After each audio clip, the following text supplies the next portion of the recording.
Hindi na. Kaya ikaw, Mary, huwag ka nang aasa sa lalaking yon. Huwag mo munang pangunahan. May tiwala pa rin ako kay Andrew. Bahala ka kung gusto mo pa rin umasa. Kinabukasan habang papunta ako sa bahay ng amo ko, napansin kong kakaiba ang tingin sa akin ng mga tao. May nagbubulungan pa nga sabay tatawa habang nakatingin sa akin. Dati pa sanay na ako sa kanila. Pero ngayon nakakaramdam ako ng pagkailang dahil alam kong iba ang dahilan ng pinag-uusapan nila. Binilisan ko na lang ang paglalakad at hindi na sila pinansin. Pagdating sa bahay ng amo ko, nadatnan kong nasa labas ng gate ang kasamahan kong kasambahay na si Ate Vicky. Malungkot siya at hindi makatingin sa akin ng diretso. Pasensya ka na, Mary, ha? Pinabibigay ni Ma'am Shelo ang huling sahod mo. Ha? Tanggal na ako sa trabaho? Bakit naman? Galing kasi dito kahapon si Aling Evelyn. Baka pinatanggal ka niya. Nakikiusap naman ako sa'yo, Ate Vicky, oh. Baka pwedeng kausapin ko ang amo natin. Pasensya na talaga. Mahigpit kasi ang bilin ni Ma'am eh. Hindi ka na pwedeng pumasok. Kaya dito lang ako sa labas naghintay sa'yo. Ano kaya ang kasinungalingang sinabi ni Aling Evelyn sa amo natin? Sabi ni Edna, narinig daw niya na ginayuma mo ang anak ni Aling Evelyn para magkagusto sa'yo. Huh? Bakit naman kailangan niyang idamay ang trabaho ko? Hindi ko alam, pero alam mo naman na maraming mata pobre sa mga may kaya. Nahusgahan na agad ako ng amo natin. Sige, Ate Vicky. Salamat, ah. Uuwi na lang ako sa bahay. Mag-iingat ka, ha. Pasensya na kung wala akong may tulong sa'yo. Tumango lang ako at saka naglakad palayo habang tumutulo ang luha. Sobrang bigat ng nasa dibdib ko. Alam ko ring mahihirapan ako na makahanap ulit ng trabaho dahil sa itsura ko. Kahit kasi kasambahay lang ako, masaya ako sa trabaho dahil mababait naman ang mga kasama ko. Kahit istrikto ang mga amo namin.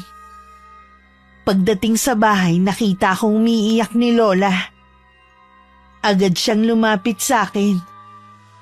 Bago pa siya makapagtanong, yumakap na ako ng mahigpit at umiyak. Ano nangyari? May umaway ba sa'yo sa labas? Wala na po akong trabaho, wala. Natanggal ako dahil kay Aling Evelyn. Bakit kailangan niyang idamay ang trabaho mo? Hindi ko po alam. Huwag ka nang umiyak. Makakahanap ka pa rin naman ng ibang trabaho. Pasensya na po kayo, la. Hindi na ako makakatulong sa mga gastusin dito sa bahay. Huwag mong alalahanin yon. Mas may malaki pa tayong problema. Yung sa amin po ba ni Andrew? Oo. Nagkausap na ba kayo ulit? Hindi pa po. Ihanda mo lang ang sarili mo. Oras na makahanap ng magaling magbaklas ng gayuba si Evelyn, iiwan ka na ni Andrew. Naniniwala po talaga kayo na ginayuma ko si Andrew? Kahit hindi mo aminin, alam ko na ang totoo. Hindi po ako iiwan ni Andrew. Patutunayan ko sa inyo na mahal niya ako. Pupunta siya rito para hingin ang kamay ko sa inyo. Kailan ka ba magigising, ha? Hindi totoong mahal ka ni Andrew. Ginayuma mo lang siya. Hintayin niyo lang na pumunta siya rito. Tsaka lang kayo maniniwala na pakakasalan niya ako. Gaya ni Lolo Jean. Kung hindi pa niya narinig mismo sa bibig ni Andrew na mahal niya ako, hindi pa siya maniniwala. Ay, di sige. Hintahin mo mismo sa bibig ni Andrew na sabihin na hindi kanya talaga mahal. Lalo lang ako naguluhan at natakot na rin dahil sa sinabing yun ni Lola. Paano nga kaya kung may makaalam kung paano mawawala ang bisa ng gayuma? Ano ang magiging reaksyon ni Andrew kapag nalaman niya lahat? Sa dami ng mga tanong sa isip ko, mas nangibabaw pa rin ang tiwala ko sa binata. Lumabas ulit ako ng bahay. Pinuntahan ko ang matandang lalaki na nagbigay sa akin ng gayuma. Pero iba na ang nagtitinda sa pwesto niya. Nagtanong-tanong ako sa mga tindera doon pero walang nakakakilala sa matandang lalaki. Umuwi na lang ako sa amin. Nieves! Nieves! Eh bakit ba ha? Para ka namang hinahabol ng 10 kabayo eh. Ay, may nabalitaan kasi ako sa mga pamangkin natin. O ano naman? Dinala raw sa isang manggagamot si Andrew ng kanyang ina. Ay grabe daw kasi ang pagwawala. Pangalan daw ni Mary ang tanging bukang bibig. Kahit ano pa ang mangyari, si Mary pa rin ang masasaktan sa bandang huli. Kung ano-ano na nga rin ang kumakalat na chismis eh. Parang gusto ko na ngang maniwala na ginayuma lang niya si Andrew. Yun naman talaga ang totoo. Ay buti nakakapasok pa siya sa trabaho sa kabila ng mga naririnig niya. Wala na siyang trabaho. Pinatanggal siya ni Evelyn. Oh, sobra na talaga ang babaeng yun. Masyadong nabulag sa pag-ibig ang apo natin. Hindi na niya inisip ang kahihinatnan ng ginawa niya. Ay, wag na lang siguro nating sisihin ang apo natin. Sigurado na naghihirap na ang kalooban niya ngayon. Nagkulang tayo sa paggabay sa apo natin. Hindi sana umabot sa ganito. Oo nga. Sana makayanan niya ito. Ilang araw na kaming hindi nagkikita ni Andrew. Wala naman kasi kung mapagtanungan sa nangyayari sa kanya. Hindi ko rin alam kung totoo ba ang naririnig kong balita na ipinapagamot daw siya ng nanay niya.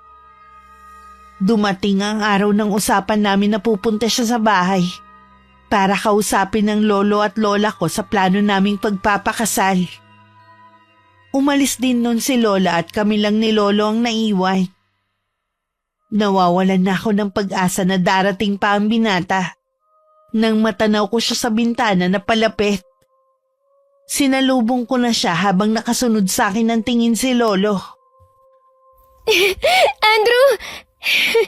Salamat naman dumating ka na. Kanina pa kita hinihintay. Huwag mo akong mahawak-hawakan. Andrew? Andrew, bakit? Nagtatanong ka pa talagang pangit ka? Kung alam mo lang ang pandidiri ko tuwing naiisip ko na ilang buwan din akong wala sa sarili at sinamantala mo naman. Hindi kita maintindihan. Magaling na ako. Hindi mo na ako magagayuma ulit. Andrew, hayaan mo naman akong magpaliwanag ko. Ano pa bang ipapaliwanag mo, ha? Kung gaano mo ko pinagpapantasyahan? Kung alam mo lang ang pandidiri ko sa sarili ko, tuwing naiisip ko na hawak ko laging kamay mo. Pwe! Mahal kita, Andrew. Huwag mo naman akong iwan, oh. Itong isaksak mo dyan sa kokote mo.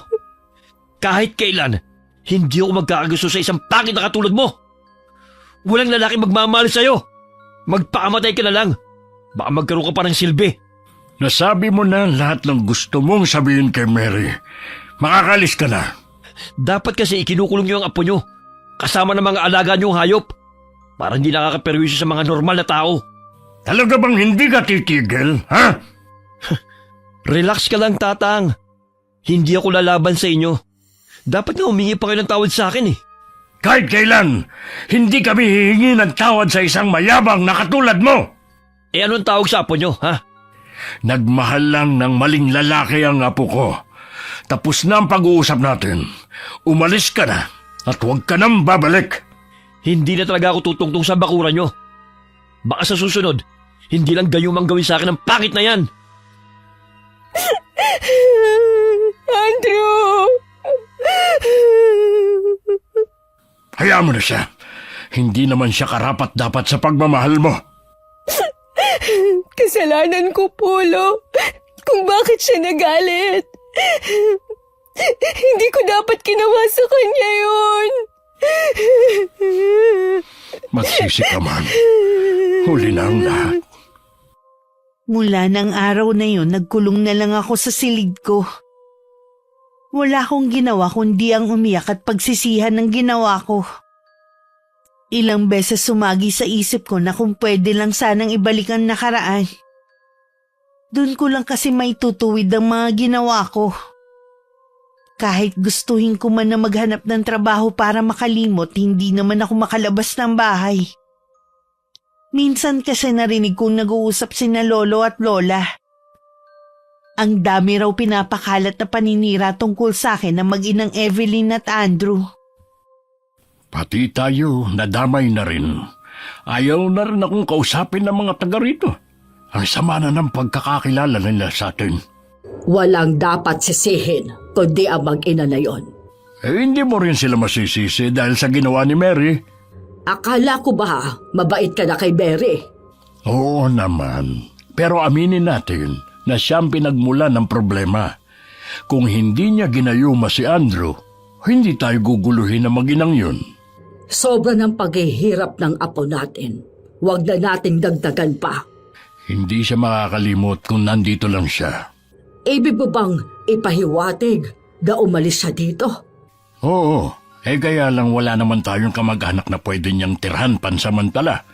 Sa nanay sana niya, kaya lang wala nang pakialam yun sa kanya. Magtatanong ako sa mga kakilala ko kung meron silang alam na pwedeng pasukang trabaho ng apo natin. Kahit stay in, basta malayo dito. Ang malaking tulong din kasi na may trabaho si Mary. Lalo na ngayon, walang gustong bumili ng mga kalakal natin dahil sa mag-inang yun. Binabarat din nila ang mga alaga nating baboy. Pambihira talaga ang mga taong yun. Dahilan na lang nila yon para baratin ang mga binibenta natin. Kung ayaw nila, sa iba natin iaalok. Bala kong kausapin si Andrew at ang nanay niya. Para ano pa? Napapagod na rin kasi ako. Sa edad natin ito, hindi na dapat natin nararanasan ng ganito. Noon ko lang napagtanto ang bigat ng ginawa ko. Hindi lang ako ang naapektuhan kundi pati sina lolo at lola. Lalo tuloy ako napaiyak. Awang-awa ako sa kanila pero wala naman akong magawa para maibsan ang paghihirap nila. Tapos ako nandito lang sa loob ng silid ko. Nagmumukmuk. Samantalang sila pinoproblema kung saan kukuha ng pang-araw-araw na panggastos namin. Buong magdamag ako nag-isip. Kailangan kong lakasan ang loob ko at alisin ang hiya. Kasalanan ko naman lahat. Kaya tama lang sa akin kung pagtawanan ako ng mga tao. Buo na ang pasya ko na maghanap na ng trabaho. Hindi ko lang akalain na sa paglabas ko ng bahay, magkukurus agad ang landas namin ni Andrew. Aba! Lumabas din ang pinakamagandang babae sa balat ng lupa. Hindi ako naghahanap ng away. Bakit ka lumabas sa lungga mo? Hindi ka ba ikinulong ng lolo at lola mo sa kulungan ng mga alaga nyo? Baka hindi nila alam na nakawala ka. Andrew, alam ko na malaki ang kasalanan ko sa'yo. Patawarin mo sana ako. Sa tingin mo ganun lang kadali yun? Kung alam mo lang na gabi-gabi akong binabangungot tuwing naalala ko mga sandaling magkasama tayo. Wala na akong magagawa kung hindi mo ako mapapatawad. Hindi talaga. Pati ang lolo at lola mo mga konsentidor, hindi ko rin mapapatawad. Kung ako sa'yo, umalis na lang kayo sa lugar na ito. Hindi mo pag-aari ang lugar na to para paalisin kami. Kahit hindi ko pag-aaring lugar na ito, magkaroon ka man lang sana ng kahiyan pagkatapos ng ginawa mo. Oh, saan ka pupunta? Inakausap pa kita. Wala kang pakialam kung saan ako pupunta. Kabayaan mo na ako. Kung ayaw mong tanggapin ang paghingi ko ng tawad, bahala ka na. Ikaw pa ngayon na may ganang magalit, ha? Nakakagalit ka na kasi eh. Inaamin ko na nga ang kasalanan ko, pero ang dami mo pa ring arte. Hindi pa ba sapat ang ipahiya niyo akong mag-ina, ha? Hindi pa sapat yun. Ang gusto ko, mawala kayo sa lugar na ito. Baka nakakalimutan mo. Lehitimong taga rito ang lolo at lola ko. Kayo ng pamilya mo ang dayo sa lugar na to. Kaya isaksak mo rin sa utak mo na hindi mo kami mapapaalis dito. Tignan natin kung hanggang saan ang pagmamatigas mo.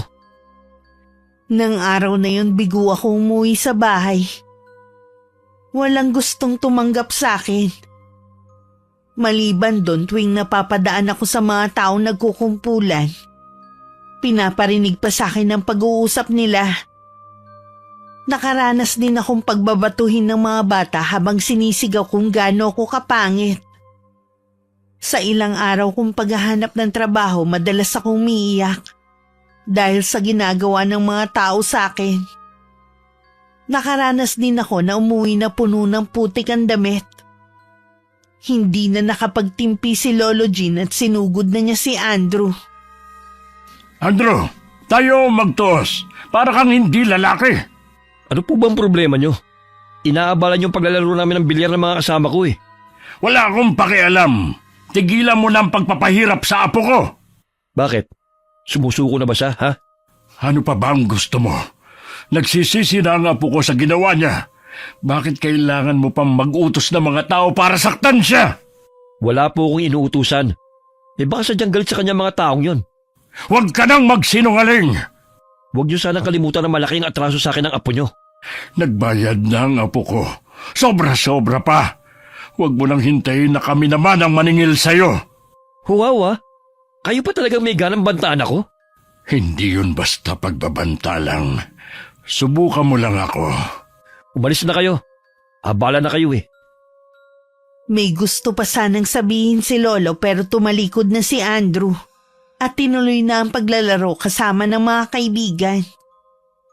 Walang nagawa si Lolo kundi ang umuwi na lang. Pero hindi pa man siya nakakapasok sa loob ng bahay nang humahangos na lumapit sa kanya ang kapitbahay namin. Para ibalita na isinugod ako ni Lola sa ospital. Nagmamadali na pumunta sa ospital si Lolo na pinagdalhan sa akin. At nakita niya si Lola sa hallway. Namumugto ang mga mata sa pag-iyak. May hawak siyang notebook sa kamay at pinabasa niya ang nilalaman nun. Diyos ko, ang apo natin. Sobrang bigat na ng dinadala niya. Nagtatalo ang puso at isipan niya sa kung ano ang dapat niyang gawin. Isa rin ako sa nagpahirap ng kalooban niya. Nabanggit niya sa notebook na ito ang mga hinanakit niya. Pilit niyang nilalabanan ang nararamdaman niya alang-alang sa atin. Ayaw niya tayong iwan pero hindi na niya nakayanan dahil kay Andrew. Kaya niya pinagtangkaan na kitlin ang sariling buhay. Kumusta na ang apo natin? Mabuti na lang talaga bumalik ako ng bahay. Dahil kung hindi, baka hindi ko na siya naabutan ng buhay. Salamat sa Diyos. Hindi niya pinahintulutan na mawala siya sa atin. Wala pa siyang malay hanggang ngayon. Baka bukas pa daw siya magising, sabi ng doktor. Magpahinga ka na muna. Ako na ang bahala sa apo natin. Malinaw ang lahat ng isinulat niya sa notebook na ito. May mga bakas pa ng patak ng luha ang bawat pahina. Tanda ng matinding paghihilagpis niya.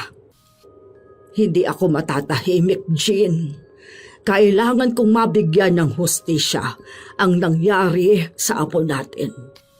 Masama ang gumanti, Nieves. Baka ikaw naman ang karmahin. Wala akong pakialam. Sa iyo, ayos lang ang nangyari kay Mary pero hindi sa akin. Ayoko lang kasi na mas lalong maging komplikado ang lahat. Kung balak mong kulamin si Andrew para makaganti, sa tingin mo hindi makakagawa ng paraan ang nanay niya?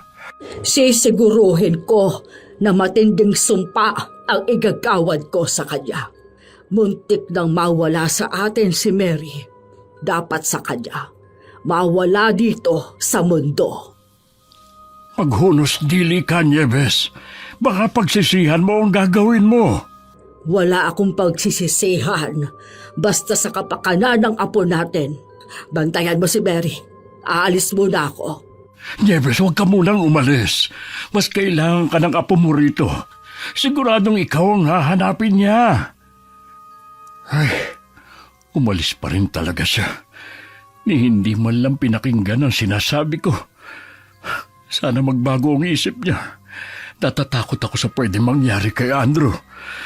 Mula sa pamilya na mabagsik na mambabarang si Nieves, hindi niya sasantuhin ang lalaking yun. Nagising ako na puro puti ang nakikita ko. Hindi ako pamilyar sa kinaroroonan ko kaya nakaramdam ako ng takot. Tinangka akong bumangon pero may mga kamay na pumigil sa akin. Paglingon ko, ang nag-aalalang mukha ni Lolo ang nakita ko. Buhay pa ako kung ganun. Hindi mo pa oras. Huwag mo na ulit gagawin na tangkain na magpakamatay, ha? Ayaw namin na mawala ka. Hindi kakayanin ng lola mo. Sorry po, Lo. Meron kasing bumubulong sa akin eh. Hindi raw siya titigil hanggat hindi niya ako nakukuha. Huwag kang makikinig sa kanya. Lagi mong iisipin kami ng lola mo.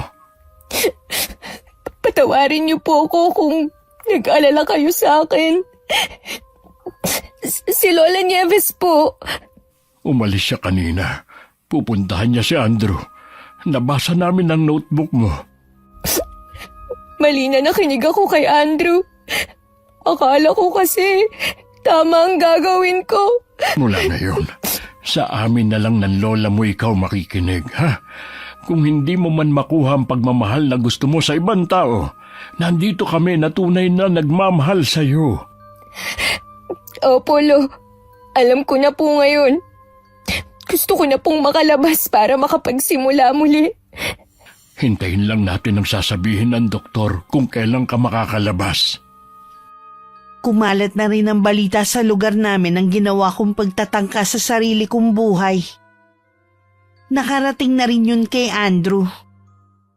Hindi man lang siya kinakitaan ng pagsisisi kahit alam niyang siya ang dahilan. Sa di kalayuan, lihim lang nagmamasid si Lola Nieves. Lalo siyang nakumbinse na tama lang ang gagawin niyang paghihigante. Walang kamalay-malay ang dati kong boyfriend sa mapait niyang sasapitin.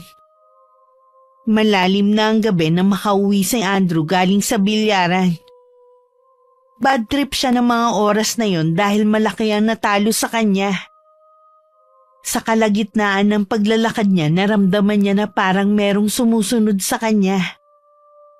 Tumigil siya sandali at lumingon sa pinanggalingan pero wala naman siyang nakitang tao. Pagharap niya, muntik pa siyang mabuwal sa gulat. Aling Nieves, ano pong ginagawa niyo rito? Nawala yata ang yabang mo, iho. Kung nandito kayo para sisihin ako sa nangyari kay Mary, nag-aakasay lang kayo ng oras. Sayang nga lang, hindi pa siya natuluyan. Ganyan ka ba pinalaki ng mga magulang mo? Ang hangarin ang kamatayan ng ibang tao, ang maging masaya sa kasawian ng iba. Huwag niyo sanang kalimutan ang ginawa sa akin ng apo niyo. Pinagsisihan na yon ng apo ko. Ilang beses kong nasaksihan kung paano siya humingi ng tawad sa'yo. Pero anong ginawa ninyong mag-ina? Nagpakalat pa kayo ng paninira sa kanya. Wala kayong mga puso. Yun naman pala eh. Bakit pa kayo nakikipag-usap sa akin ngayon? Para sabihin na magpaalam ka na sa mga mahal mo sa buhay dahil ilang oras na lang ang nalalabi sa iyo. Baliw na yata kayo eh. Kung ako sa inyo, umuwi na lang kayo. Pakikamusta na lang ako kay Mary. Sige lang, tumawa ka lang. Tignan ko lang kung magawa mo pang magsaya bukas. Hanggang makauwi ng bahay, iniisip pa rin ni Andrew ang mga sinabi ni Lola. Hindi rin siya makatulog ng gabing yun. Pabaling-baling lang siya sa higaan. Dahil sa mag-uumaga na siya nakatulog, tanghali na siyang nagising. Hindi na rin siya nag-almusal, dumiretso na siya sa bilyaran. Naabutan na niya doon ng mga kaibigan. Ilang sandali lang natigilan ng lahat.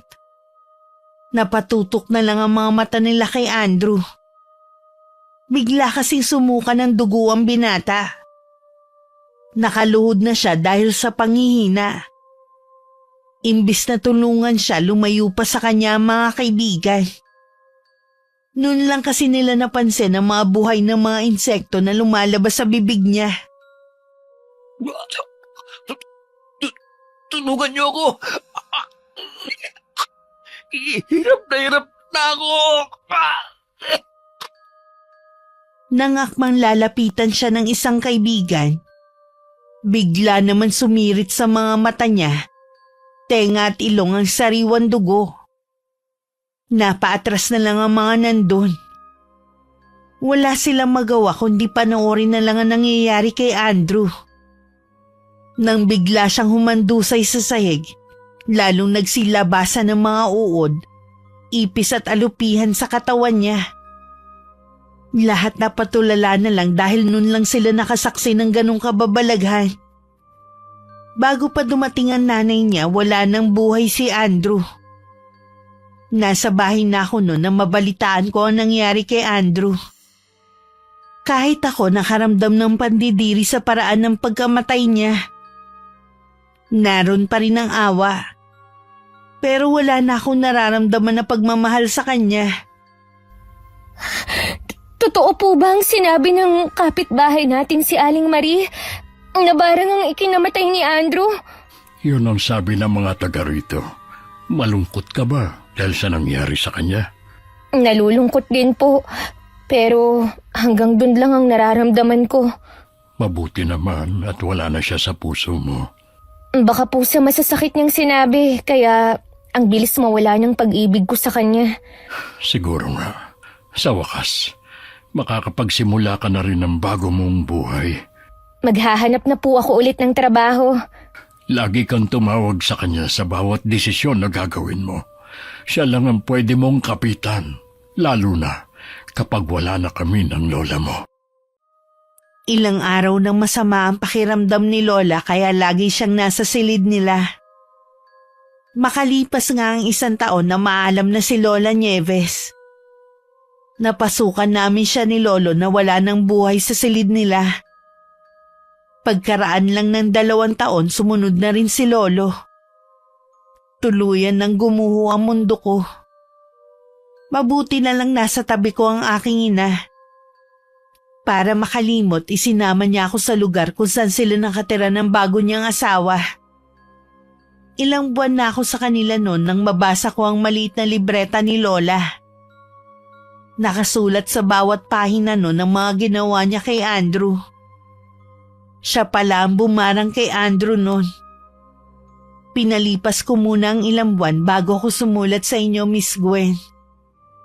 Sariwa pa kasi sa alaala ko ang mga pangyayari noon. Gusto kong handa na akong magbahagi ng aking karanasan sa inyo. Maaaring mali ang ginawa ni Lola. Pero ginawa niya yun dahil sa pagmamahal niya sa akin. Marami ako natutunan sa mga nangyari. Naging daan din ito para mas lalo kong ilapit ang sarili ko sa Panginoon. Nang sa ganon, hindi na ulit ako makakagawa ng isang pagkakamali na maaaring makasakit sa ibang tao. Walang buti ang paghihigante. Pero minsan nabubulag tayo sa matinding galit. Mabisa pa rin ang paglapit sa kanya para maliwanagan ang puso't isipan. Sana nakapagbigay ng aral ang aking kwento at inspirasyon sa mga katulad ko ang kalagayan. Wakas.